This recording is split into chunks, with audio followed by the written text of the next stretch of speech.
week I've made a very short Sunday video, but it's one that many of you have been asking for, which is to tell you how the British make their tea.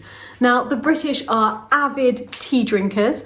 As a nation, we drink 60 billion cups of tea per year, which is nearly 1,000 for every man, woman and child per year in the country.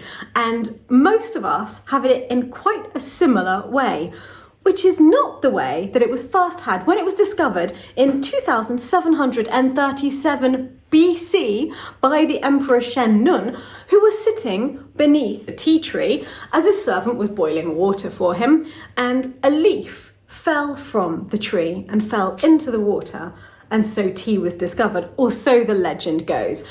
But the worrying thing to me as a Brit is that from the very first moment that it was discovered, it wasn't being made the way that we like, because we do not like to add the tea to the water. We like to add the boiling water to the tea. And there you have the most important thing about making tea in Britain. Now, I'm not saying that the British way is the correct way. It's just the British way. All around the world, people like tea in different ways, and I'm sure they're equally good in their own right. But if you're trying to please the British person in your life, here is how to do it. Now, you might be expecting me to start with this setup, because this is what most people think when they think of British tea, and it panics them because they don't know how much loose leaf tea they should put in, exactly how to set it all up. But in fact, as a general rule, unless we're afternoon tea or there's a big number of us, we don't use this.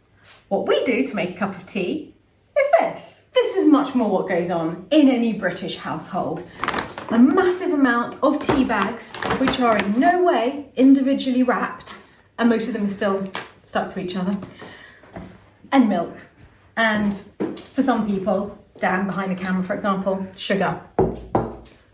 That's all you need. Now, in many countries around the world, people have understood that the Brits like a tea bag, water, milk, and sugar. And we're often given these things, but in the wrong order. So this is the way tea is usually served outside Britain. You end up getting warm water in a cup, a tea bag on the side, which is generally individually wrapped, and then some milk if you've asked for it. Quite often it's hot milk, it definitely needs to be cold milk, and some sugar if you take it. The problem is that there's almost no point in going on at this point. We have already lost before we've started, because this is what happens when you just try and dunk a tea bag with unnecessary accoutrements. There's no need for the string and all these little wasted bit of cardboards, and all of this amount of packaging is incredible. This is what happens. And the problem with that is that the slightly cooler water just doesn't brew the tea enough, and it doesn't get dark enough. So when you add milk, you end up with a kind of, oh no, this is very upsetting. This is just not at all what we're looking for in a cup of tea. Plus, please note, it's only half full. Whenever my father was handed a cup like this, he'd say, half a cup of tea, thank you. It really should be filled to the top with boiling water. So now I'll do it the proper way, proper for the British. The kettle has literally just boiled. At this point, it is a race against time. Tea bag in first, water straight on top of it. It's the action of the boiling water hitting the tea bag that makes it brew very quickly and gets all of the tea out of it. The correct way is then to wait for 2 to 5 minutes for it to brew correctly, but almost nobody does that. So instead, we squish it with the teaspoon, and you have an instantly dark, heavily brewed cup of tea. Some people might like it a little bit weaker or a little bit stronger, but this method of putting boiling water straight onto a tea bag is the method that's used throughout Britain.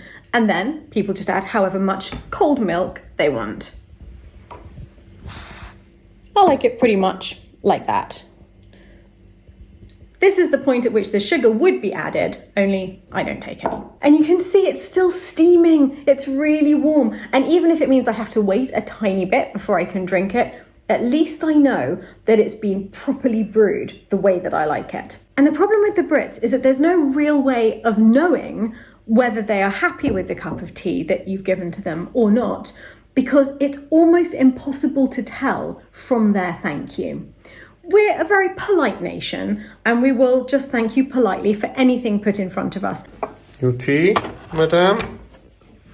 Thank you. As opposed to... Cup of tea, Steph? Thanks, Dan. You see, the difference is almost imperceptible unless you actually know the person. You think that they're perfectly happy with the tea that you've brought them. But no, this can be set aside, and this is all that's needed.